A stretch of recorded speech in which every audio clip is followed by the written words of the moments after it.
Cricket ක්‍රීඩාව අධි අවිනිශ්චිතය ජයග්‍රහණය පෙනී සිටියදී පවා එක් පන්දුවාරයක් තුළ පරාජය උරුම වන්නට හැකිය. එය වාසනාව හා දක්ෂතාව දෙකම මත තීරණය වෙති. පරාජයෙන් සෑහීමකට පත්වන්නට සිදුවෙන්නේ කුමන කණ්ඩායමටද යන්න කිසිවෙකුටත් අනුමාන කළ නොහැකි තරමටම ක්‍රිකට් ක්‍රීඩාව මායාකාරීය. 3, 2, 1. ඒ 2013 වසරේ නොවැම්බර් 12 වනදාය නවසිලන්තය සහ ශ්‍රී ලංකාව අතර එක්දින තරගාවලියේ පළමු තරගය වර්ෂාව නිසා සිදී යාම නිසා දෙවන තරගයට හාම්බන්තොට මහින්ද රාජපක්ෂ පිටිය අතුරු සිදුරු නැතිවම පෙරී ගොස් තිබිණි. කාසියේ වාසිය දිනු ඇන්ජලෝ මැතිව්ස් පළමුව පන්දුවට පහර දෙන්නට තෝරා ගත්තේය. මුත් කරුණාරත්න සහ තිලකරත්න දිල්ෂාන් ආරම්භකයන්ය. දිල්ෂාන් නව පන්දුවෙන් ඕපරිම වාසි ලබා ගනිමින් ශ්‍රී ලංකා කණ්ඩායමට හතරේ පහරවල් දෙකකින් ආරම්භය ලබා ගනිතේ. ශ්‍රී ලංකා ඉනිම ලකුණු 12දී දිමු කරුණාරත්නගේ ඉනිම නිමාවිය. කයිල් මිල්ස්ගේ පන්දුවක් හමුවේ ජිම් නේෂම් සුපිරි උඩ පන්දුවක් රැක ගනිද්දී දිමුත් කරුණාරත්න ලකුණු 4කට පිටියෙන් ඉවත් විය. එකල ශ්‍රී ලංකා කණ්ඩායමේ අංක 3 පිතිකරුවා තරම් විශ්වාසවන්ත පිතිකරුවෙකු තවත් නැත. කුමාර් සංගක්කාර නම් වූ විශිෂ්ටයා දිල්ෂාන් හා එක්විය.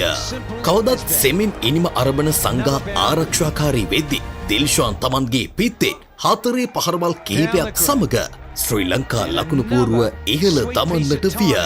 සංඝා අලංකාර ඩ්‍රයිව් පහරවල් කිහිපයකින් තම නමට හතරේ පහරවල් කිහිපයක් එක්කර ගනිද්දී ශ්‍රී ලංකාව පළමු පන්දුවාර 10 අවසානයේ එක් කඩුල්ලක් දැවි ලකුණු 51ක් ලබන්නේ පළමු පවර් ප්ලේ අවස්ථාවේ සාර්ථක වෙමිනි.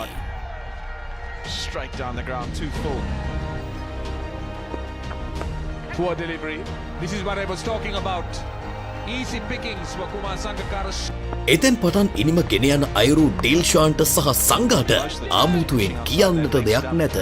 ඒ ගෙවුණු දශකයේ එක්දින පිටියේ වඩා සාර්ථකම සම්බන්ධතාවයන්ට උරුමකම් කියු ශ්‍රී ලංකා වම දකුණත් සුසංයෝගය දෙවන කඩුල්ලේ සම්බන්ධතාවය ලකුණු 50ක් ඉක්මවන්නට විය.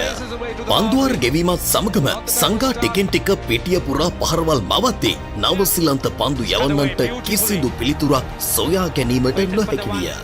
19 වන පන්දුවාරයේ ඩිල්ෂාන් තම 32 වන එක්දින අර්ධ ශතකය සම්පූර්ණ කරන්නේ පන්දු 59ක් වැය කරමිනි. එයින් පසු පන්දුවාරයකදී සංඝා 2013 වසර තුල පමණක් ලබාගත් 8 වන එක්දින අර්ධ ශතකය ලබන්නේ පන්දු 59ක් වැය කරමිනි. ඒ ලකුණත් සමග ශ්‍රී ලංකා ඉනිමේ දෙවන කඩුල්ල වෙනුවෙන් ශතක සම්බන්ධතාවයක් සටහන් විය. තරගය මුළුමනින්ම ශ්‍රී ලංකාව දෙසට හැරමින් තිබිණි. නමුත් පළමු තරගයට හරස් වූ වර්ෂාව නැවතත් සූර්ය වැව අහසින් කඩා හැලෙන්නට විය. පැය කිහිපයක් යනතුරුම තරගය ආරම්භන්නටවත් අවස්ථාවක් නොවු නිසා තරගය එක් කණ්ඩායමකට පන්දුවාර 23ක් පමණක් ලබා දී නැවතත් ආරම්භ කරන්නට තීරණය විය. නමුත් ශ්‍රී ලංකා කණ්ඩායමට ඉතිරි වී තිබුණේ පන්දු 14ක් පමණි. සංඝාගේ පිත්ත ක්‍රියාත්මක විය. අලංකාර පහරවල් කිහිපයක් සමග 23 වන පන්දුවාරය අවසානයේ ශ්‍රී ලංකාව එක් කඩුල්ලකට ලකුණු 138ක් වාර්තා කරන්න සමත් විය.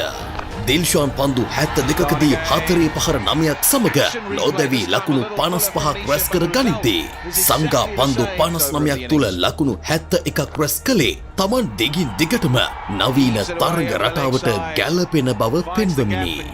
දක්වත් ලොයිස් ක්‍රමයට අනුව නවසීලන්තයට තරගය ජය ගන්නට අවශ්‍ය ඉලක්කය පන්දුවාර 23කදී ලකුණු 198කි.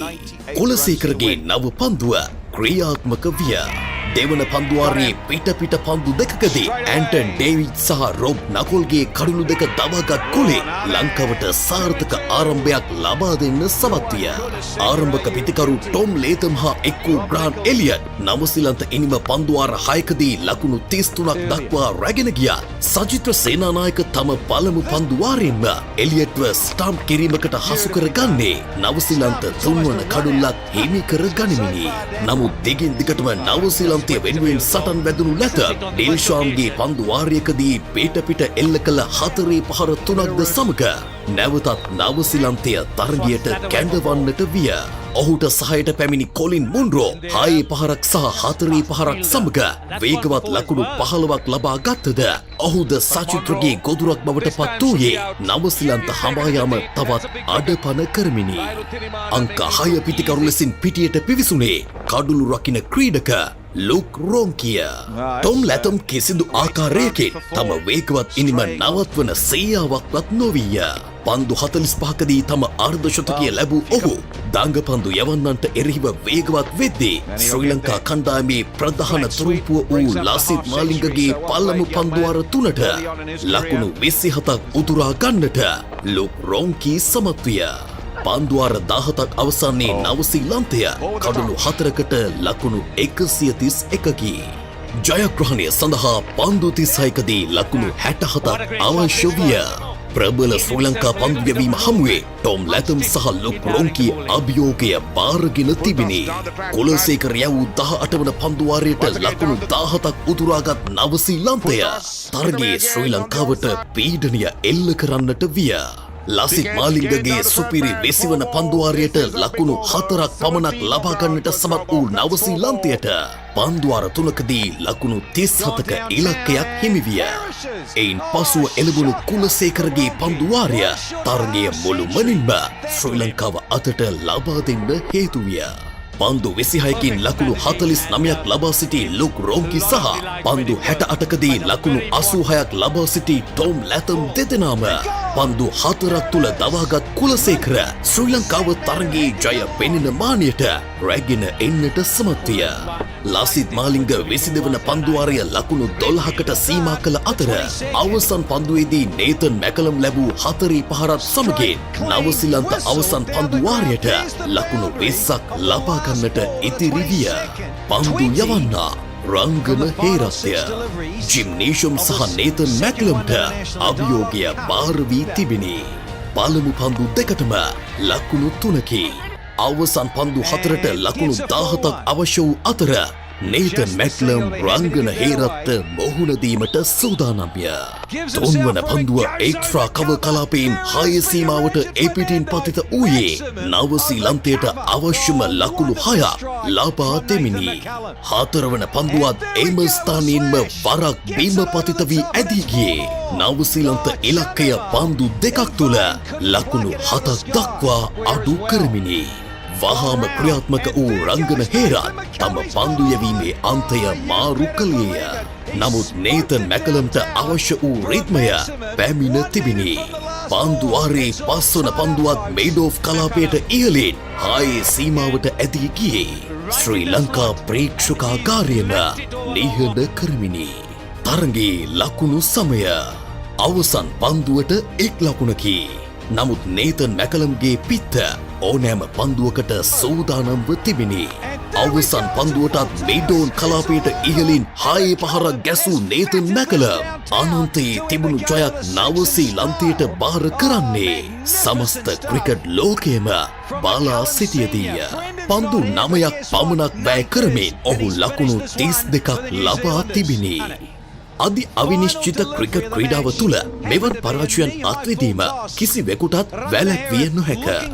ලෝක පූජිත පන්දු යවන්නන්ට පවා ආදේශයේ ලබන මෙවන් අවස්ථා ඔවුන්ව නැවත නැවතත් පරීක්ෂා කරවන්නට සමත්ය. අතිවිශිෂ්ටයෙකුට අත්වන මෙවන් ඉරණමකින් ඔහු යමක් ඉගෙන ගන්නවාට කිසිදු සැකයක් නැත.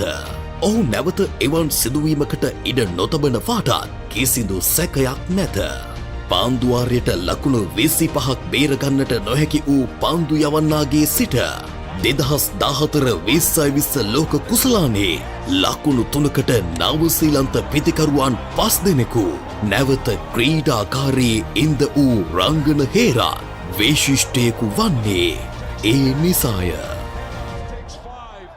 This has been an unbelievable response and performance by Rangana Herath and Sri Lanka.